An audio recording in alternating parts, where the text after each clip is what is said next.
Hello everyone, this is Aman here and welcome to tutorial 360। तो आज हम development of science and technology में ancient Indian history के कुछ विकास के क्रम को हम देखने वाले हैं। तो सबसे पहले हम देख लेते हैं कि जो हड़प्पा काल था वो उसके टाउन प्लानिंग के बारे में बात कर लेते हैं कि उसका जो टाउन प्लानिंग था उससे हमें ये पता चलता है कि उस समय के जो लोग हुआ करते थे उनको ज्योमेट्री और मेजरमेंट्स के बारे में काफ़ी अच्छी जानकारी थी। और एक बुक है, इसी से रिलेटेड एक बुक है शल्वसूत्र। शल्वसूत्र जो बुक है वो इंडियन मैथमेटिक्स के बारे में बात करती है, जो कि ये बताती है कि उस समय के जो लोग थे वो इंडियन मैथमेटिक्स को जानते थे और उसका जो ओरिजिनेशन है वो हो चुका था। इंडस वैली सिविलाइजेशन से कुछ एक्सकवेशन हुए हैं, वहाँ से ब्रॉन्ज और कॉपर के आर्टिफैक्ट्स प्राप्त हुए हैं। ग्लेस्ड पोटरी प्राप्त हुई, ग्लेस्ड पोटरी यानी चमकदार धातुएं प्राप्त हुई हैं, चमकदार पोटरीज प्राप्त हुए हैं, बर्तन प्राप्त हुए हैं। उसको देखकर ये पता चलता है कि उस समय के जो लोग थे मेटलर्जी की उनकी काफ़ी अच्छी जानकारी थी, धातु विज्ञान की काफ़ी अच्छी जानकारी थी। जो वैदिक पीपल हुआ करते थे उनको ग्रेन्स यानी गेहूं को फर्मेंट करना आता था, फ्रूट से उनको लेदर निकालना आता था, और जो लेदर निकला है उसको डाई करने भी आता था, डाई यानी कलर करना भी आता था उस समय के लोगों को।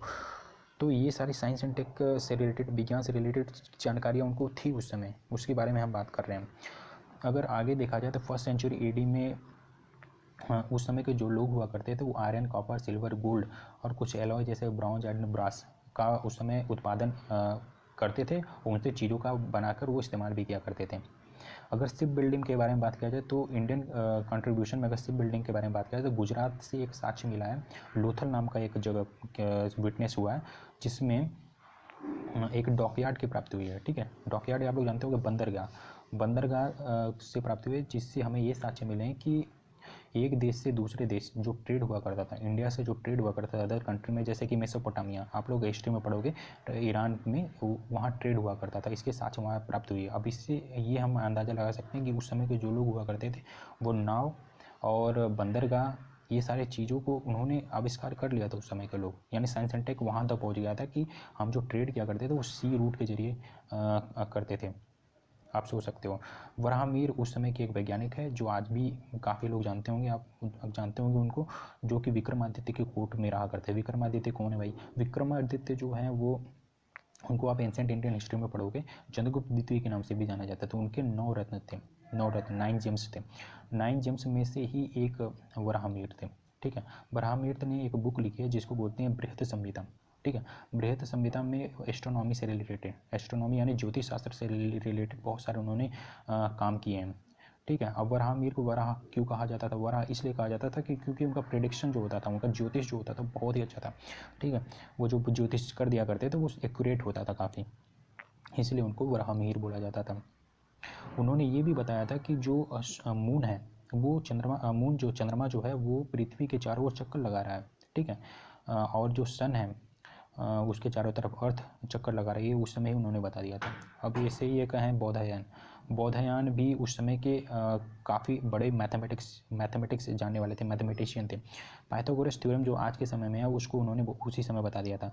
ठीक है, बौधायन का शल्वसूत्र है, आप लोग अगर उनको अगर देखोगे, आप जानकारी अगर उससे प्राप्त करोगे तो उन्होंने value of pi, Pythagoras theorem ये उस समय ही दे दिया था। अब बात करें मैथमेटिक्स की, एक समरी लिखी गई थी आर्यभट्ट के द्वारा। ठीक है, जिसका नाम है आर्यभट्टीय, उनके बुक का नाम आर्यभट्टीय है, जिसमें उन्होंने जीरो को एक्सप्लेन किया था। ठीक है, जीरो को एज अ सिंबल इन्होंने इस्तेमाल किया था और इससे काफ़ी मदद मिली। ठीक है, काफ़ी मदद किस लिए मिली? अर्थ और मून का जो डिस्टेंस है, जो दूरी है, उस समय एक्यूरेट हमें नॉलेज नहीं था, लेकिन जीरो का जब खोज हो गया तो उस समय इसमें हमें काफ़ी मदद मिल गई। और उन्होंने ये बताया कि अर्थ जो है वो राउंड शेप में है। ठीक है, राउंड शेप में और अपने खुद के एक्सिस पर रोटेट कर रहा है, जो कि आज के जो साइंटिस्ट हैं वो भी यही बताते हैं। और ये चीज़ भी उन्होंने ये बताया था कि जो चंद्रमा है या फिर जो अदर स्टार हैं वो खुद के प्रकाश से नहीं चमकते हैं, बल्कि वो जो सन का जो प्रकाश है वो रिफ्लेक्ट होता है और उससे वो चमकते हैं। ब्रह्मगुप्त भी उस समय के मैथमेटिशियन थे, उन्होंने मल्टीप्लिकेशन मेथड दिया था। इनकी बुक का नाम है ब्रह्मस्फुट सिद्धांतिका। ठीक है, ब्रह्मस्फुट सिद्धांतिका। इन्होंने नेगेटिव नंबर्स और जीरो से रिलेटेड ऑपरेशंस के बारे में इस बुक में बड़ी ही डिटेल में बताया है। ठीक है, आप लोग इसके बारे में इंटरनेट पर जाकर और चीज़ें पढ़ सकते हो जो आज के समय भी इस्तेमाल होती हैं। भास्कर आचार्य ने एक बुक लिखी थी सिद्धांतिका शिरोमणि। ठीक है, सिद्धांत शिरोमणि। ठीक है, इसके 4 सेक्ट हुआ करते थे, बीज गणित, लीलावती गृह गणित जिसे प्लैनेट मैथमेटिक्स बोलते हैं, और गोलाध्याय स्फीयर। बीज गणित होता है अलजेब्रा, लीलावती होता है अर्थमेटिक, गृह गणित यानी प्लैनेट मैथमेटिक्स, गोलाध्याय यानी स्फीयर। इन्होंने बहुत सारे अलजेब्रिक इक्वेशन सॉल्व करने के मेथड भी दिए थे, जिसे हम चक्रवृत्त मेथड या फिर साइक्लिक मेथड भी बोलते हैं, ठीक है, जो आज के समय में इस्तेमाल होता है। आप लोगों ने लगाया होगा सवाल सारे चक्रवृत्त मेथड और साइक्लिक मेथड के ऊपर। तो अब बात करते हैं गणित सार संग्रह। पहली ऐसी अर्थमेटिक की टेक्स्ट बुक थी गणित सार संग्रह, जिसको लिखा था महावीराचार्य ने। कब लिखा था? 850 AD में लिखा था, ठीक है, 850 AD में लिखा गया था।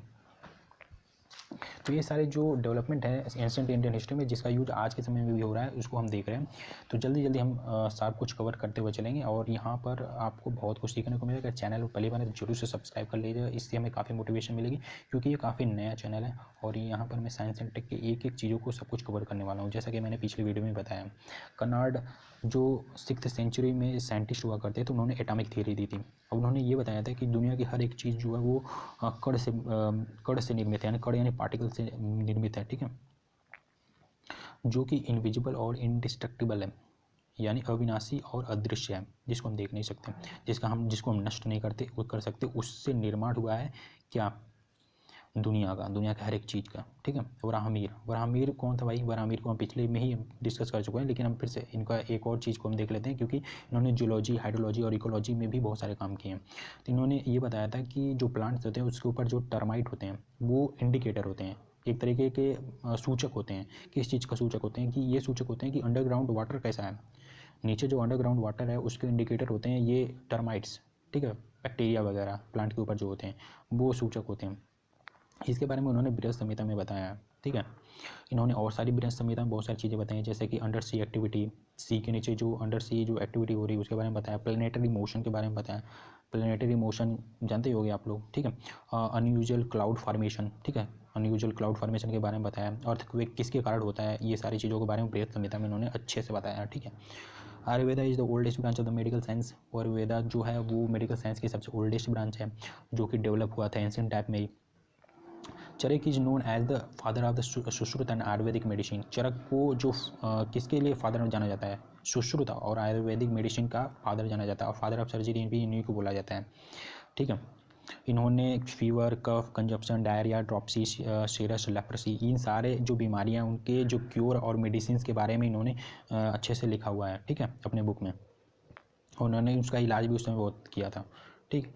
और इसके बाद जो मेडिसिन है और जो लर्निंग सेंटर है उस समय कहाँ पर हुआ करता था? वो हुआ था तक्षशिला और वाराणसी में। तक्षशिला और वाराणसी में जो लर्निंग सेंटर और इमरजेंसी ऑफ मेडिसिन हुआ था, तक्षशिला और वाराणसी में। अब ये तो बात कर ली हमने चरक की। तो चरक जो थे वो एक राज्य वैद्य थे। राज्य वैद्य यानी होता है रॉयल डॉक्टर, राजा के दरबार में जो रहता है। और कौन से राजा के दरबार में थे? ये हिस्ट्री क्वेश्चन है, ये है कनिष्क जो थे उनके दरबार में ये चरक थे, ठीक है। इन्होंने डाइजेशन, मेटाबॉलिज्म, इम्यूनिटी के बारे में उस समय ही उन्होंने बता दिया था। और ये जो इनको फादर ऑफ सर्जरी बोला जाता है, किस लिए बोला जाता है? इसलिए बोला जाता है क्योंकि उस समय उन्होंने राइनोप्लास्टी और ऑप्थेल्मिक सर्जरी, ठीक है, राइनोप्लास्टी और ऑप्थेल्मिक सर्जरी का उन्होंने उसी समय उन्होंने बता दिया था कि कैसे किया जाता है, और वो करते थे, ठीक है। राइनोप्लास्टी क्या होता है? राइनोप्लास्टी होता है प्लास्टिक सर्जरी बोलते हैं, ठीक है। ऑप्थेल्मिक सर्जरी होता है रिमूवल ऑफ कैटरेक्ट्स। कैटरेक्ट्स क्या होता है भाई? कैटरेक्ट्स होता है मोतियाबिंद। मोतियाबिंद को कैसे सर्जरी किया जाएगा उस समय ही उन्होंने बता दिया था। वो जिसका इस्तेमाल आज भी सर्जन किया करते हैं, वही मेथड का इस्तेमाल कर रहे हैं, तो उनकी ग्रेटनेस को आप जान सकते हो। अब योगा को भी उस समय ओरिजिनेट हुआ था। योगा जो होता है वो फिजिकल और मेंटल लेवल को क्योर किया जाता है, को ठीक किया जाता है विदाउट मेडिसिन, ठीक है। संस्कृत में योक्ता को होता है mind to inner self after the detaching it from the outer subjects app of senses, ठीक है। मतलब माइंड को डिटैच करना आउटर सब्जेक्ट सेंसेस से, ठीक है, बाहरी वस्तुओं से अपने जो दिमाग को दूर रखना, कैसे दूर रखेंगे, ये शब्द इस्तेमाल किया जाता है। और युक्ता, ठीक है, युक्त्रा, जिसे योग भी बोला जाता है। तो ये सारी चीज़ें हमने देखी एंशिएंट इंडियन हिस्ट्री में कि क्या क्या डेवलपमेंट हुए हैं। आपको काफ़ी कुछ सीखने को मिलेगा, सीखने को मिला होगा, काफ़ी उम्मीद है मुझको ये। अगर कुछ भी सीखने को अगर मिला हो तो प्लीज़ चैनल को सब्सक्राइब करिए, इससे हमें काफ़ी मोटिवेशन मिलेगी। काफ़ी नया चैनल भी मैंने बनाया है, तो अगर कमियां कुछ रह गई हैं तो उनको धीरे धीरे हम दूर करने का प्रयास करें। कोई भी डाउट रह गया हो तो आप लोग कमेंट बॉक्स में लिख सकते हो, या फिर कोई किसी चीज़ की डिमांड है, कोई चीज़ आप पढ़ना चाहते हो, कुछ और सीखना चाहते हो, तो आप लोग कमेंट बॉक्स में लिख सकते हो। ठीक है, अब दोस्तों के साथ शेयर करिएगा, चैनल को सब्सक्राइब करिएगा। मिलते हैं नेक्स्ट वीडियो में।